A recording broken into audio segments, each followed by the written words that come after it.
Welcome in. Welcome in. Give me live. But night ready. Wanted to get live at 11 o'clock. So bear with me. Missing one more thing so I can get this thing recorded for you. What's up, Seth? I like to see people follow me already. I'll tell you how bad your team is today. All right. Almost there. Bear with me here.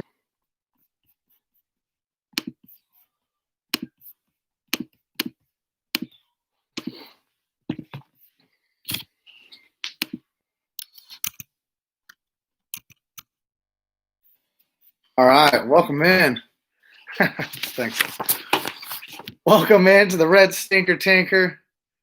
Week 8. We're about halfway through the season nearly. I'll jump right in here as we get started with our top quarterback of the week, Aaron Rodgers, against the Minnesota defense. You know, Rodgers, he's thrown at least 3 touchdowns in 4 of his 6 games. He put up 30 points against the Vikings in week 1. The wind might be a little bit of a factor there in Green Bay, but I like to see Rodgers and Adams connect multiple times today. I do still think he ends up as our number 1 quarterback at the end of the week. A top 12 quarterback this week. A top quarterback this week, Jimmy Garoppolo. I know he's quarterback 29 on the year, so you're probably not starting him week to week. But what a fantastic streaming quarterback this week. Going up against the Seattle Seahawks, who were the 31st worst defense against fantasy quarterbacks this year. Just one time this season has Seattle held their quarterback opponent under 300 yards passing. And even to take that a step further, 4 out of their 6 opposing quarterbacks has thrown at least 360 yards against them. Jimmy G could be a top streaming quarterback option for you this week. Move on to running backs, and this one was pretty easy for the top running back of the week, Derrick Henry. You know, we love targeting the Bengals' run defense, and I really believe that Tennessee is going to try to control the ball, hand it off to Henry 25 or 30 times this week, slinging Joey B off of the field. Look for Derrick Henry to end up as your top running back of the week. A top 24 running back this week, La'Mical Pirine, a name that you might not hear of very much, the Jets running back. And look, the Chiefs, they're not great against opposing running backs. And quite frankly, the Jets don't have very many options right now. They're a pretty terrible team, and I don't see him getting a lot of carries, but maybe a lot of dump-offs, a lot of passes, maybe a couple of screens to Pirine this week. And I'm not really advocating for you to go try to stick him in your lineup, like try to find a way to get La'Mical Pirine in your lineup. But, you know, if you're concerned about Chris Carson, if you've got Robinson or David Johnson, Antonio Gibson, the Cardinals running backs, these guys are all on buys this week. So if you need that bye week fill-in, that second RB, I think La'Mical Pirine would give you a nice day at least to kind of fill in there. And then it could be a good stash moving forward. He's gotten some great opportunities the last couple of weeks, so it'll be interesting to see how that goes moving forward. Now that Le'Veon Bell is obviously with the better team today, that opens up some options for La'Mical Pirine.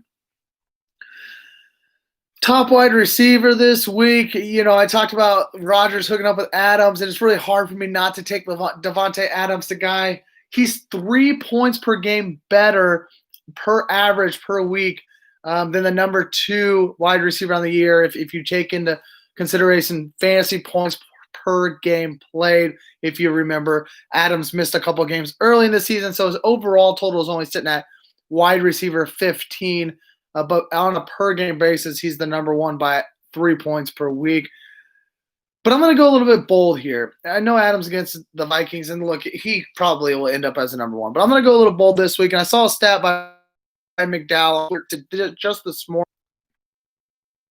He tweeted, Cowboys have allowed the number 1 wide receiver on the week 3 different times already this year. 3 times in 7 weeks is huge. So, for me, I've been seeing this Travis Fulgham guy emerge. Ever since he's started emerging, he's the wide receiver 7 in terms of points per game. And I heard a stat from Mike Clay earlier this week. Travis Fulgham, since week 4, has the second most non-quarterback fantasy points in the league, second to George Kittle since week 4. I'm going to go out on maybe a little bit of limb, maybe not. Dallas Goedert's going to be back this week. Jalen Reagor's back this week. I'm going to talk about him here in a minute. But Travis Fulgham ends up as our wide receiver number 1 in week 8. Now a top 24 wide receiver that you're probably not starting every week. And we're going to go right back to the San Francisco game where I talked about Jimmy G. And we're going to talk about his pass catcher, Brandon Ayuk. The opportunity, the matchup, it's prime for the taking for Ayuk this week. I talk about Seattle's defense I see seemingly every single week. Deebo Samuel is out for San Francisco this week. So look for Brandon Ayuk to end up as a wide receiver 2. He's very worthy of a flex play from you this week if you've got him on your bench. Moving into tight ends. Again, I mean, I could take George Kittle. Why not, right? I just told you the stat about how Fulgham's the second most. He has the second most points non-quarterback. George Kittle has the first most points from any non-quarterback. He's got the great matchup, but I'm tired of beating up on the Seattle defense, although they deserve it. But we're going to go somewhere else with tight ends this week, and we're going to go Jonnu Smith as the number 1 tight end of the week against the Cincinnati defense. I really just think – I agree. I truly believe Derrick Henry ends up as a running back 1. But I think when Tannehill is really good is when he can do that play-action pass. They're going to look to hit A.J. Brown deep. I think most of the time and most of the targets will end up actually being Jonnu Smith across the middle. Look for him to really beat up on this bad Bengals defense. And for probably a pretty decent game all around in that game. I'll talk a little bit more about that here in a minute. Our top 12 running back or tight end, on the week. I'm going to go Jimmy Graham against his former defense or former team in the Saints. And this is more than just the revenge narrative. The Saints are pretty bad against the tight end, and Jimmy Graham actually has the most red zone targets of any player in the NFL through 7 weeks. So right now the tight end is so hit or miss. It seems like all you need is a touchdown for a tight end to end up being in the top 12. Look for Jimmy Graham to capitalize on those red zone targets against a bad Saints defense against the tight end. Jimmy Graham ends up as a top 12 tight end this week. I told you you're going to hear more about the Bengals and Titans game. The give me all of that game of the week is the Bengals and Titans over under 50.5. Both of these defenses are bad, and both teams have fantasy relevant players all over the field. You're going to go ahead and start, and really you should expect a little bit of boost from all of these players. Tannehill's streamable. Derrick Henry is obviously going to be a top running back of the week. A.J. Brown, Jonnu Smith, all these guys could be number 1 players in their own at their own positions this week. And really, if you're even desperate, throw Corey Davis in your lineup in your flex this week if you need him to be there. I'm not advocating for it, but if you're desperate, he definitely could be a play this week. All of those guys should expect a little bit of a boost. And then on the other side of the ball, it's Joe Burrow. I've talked about him all week long. Get him in your lineups this week. He should be starting over Ben Roethlisberger. He should be starting over Drew Brees. These quarterbacks, they've got the big name. They've got bad matchups or whatnot, and Joe Burrow has a great matchup. Go ahead and get him in your lineups there. And then, Giovanni Bernard should be able to see back 2 points this week in relief of Joe Mixon. And the three wide receivers, Tyler Boyd, Higgins, and AJ Green. Sorry about that.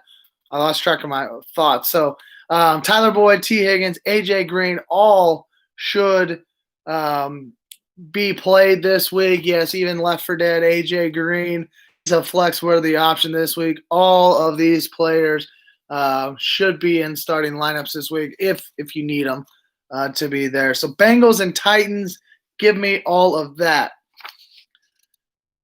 The other side of the ball, the don't like that game of the week, that's going to be the Bills and the Patriots. If you have Josh Allen, you're probably starting him. I would tell you, I would rather start Joe Burrow, potentially Ryan Tannehill over Josh Allen. But the rushing floor is just way too good for Josh Allen right now. You're probably starting him. Stephon Diggs, you're definitely going to start him. He's a must start each and every week, no matter what it is. But other than that, there's nobody else in this game that I want to guess that includes Cam Newton. There's plenty of better options at quarterback this week. And Cam Newton, I'm not putting him back in my starting lineup until I see it again. I need to see it for a week before I get confident in putting him back in my lineup. Bills versus Patriots, don't like that. You snooze, you lose of the week. Marquise Hollywood Brown, he's starting at just 44% of ESPN leagues, and this is a great opportunity for him today.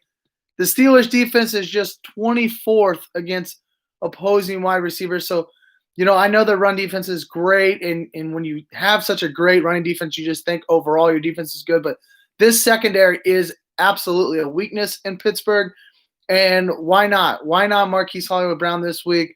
Take advantage of that. Ends up as a wide receiver 2 in my eyes.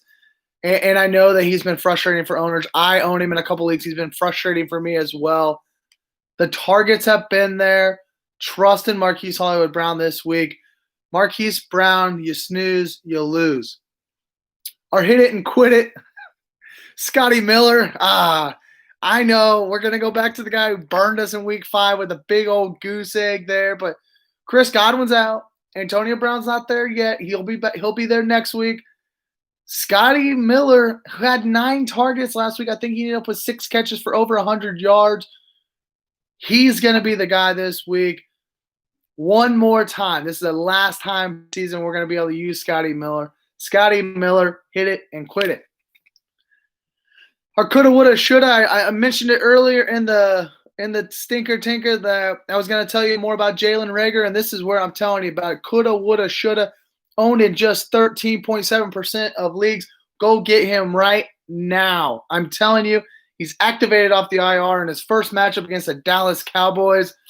Travis Fulgham's the only other consistent Eagle right now. I know Dallas Goedert's also going to come off the IR, and Richard Rodgers looked fine last week without Goddard. But this offense is going high on Fulgham and Reagor and Goddard. Moving forward, he's going to be the hottest waiver wire ad next week is my prediction. You got to remember they're going against the Cowboys. I just told you about the Cowboys, why I'm taking Fulgham as the wide receiver number 1. Go get Jalen Reagor right now and put him on your bench. I activated him off 2 IR spots this week, and I'm playing him in both of those leagues. I believe in Jalen Reagor.